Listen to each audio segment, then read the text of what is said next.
I was traveling to a destination in Central Asia to teach at a college there. And it was a very long train journey. It was about 60 hours, actually. I'm sitting there, bored out of my mind. And this guy walks down the sort of aisle of the train. And I look at him as he's walking towards me, and he looks at me. And it was one of those moments where you kind of go, I think they're a Christian. There's something of Christ about their countenance. He stopped and he sat in the seat opposite me. And he looked at me like this. And he said, "You're a believer, aren't you?" And I said, yeah. "Are you?" And he goes, "Yeah." And then he paused. It's like he was obviously praying.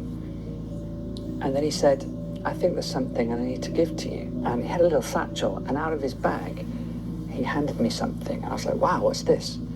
And he said, "That's a copy of Luke's Gospel, written in the language of," and he mentioned the people group, and that's exactly where I was heading. And he said, "I think you're meant to have this." Then he said, "Goodbye," got up, walked into the next carriage, and I never saw him again. Well, fast forward, we get to this college. We had our first English class. And then the next day, I'm in the staff room, and there's a knock at the door. Open the door, and it's two students from that English class that we just had the day before.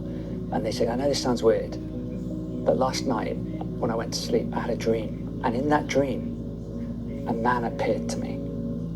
And he said his name is Jesus. And then he said I needed to come and speak to my English teacher who would tell me more." And she literally said, "So, who is Jesus?" I shared a bit of the gospel with her, as did my colleague. And then, of course, what came to mind was, oh, wow, Luke's Gospel is in her language. So we pulled it out of the bag and gave it to her. And she received it, I remember, with tears in her eyes, like she'd received the greatest gift of her life.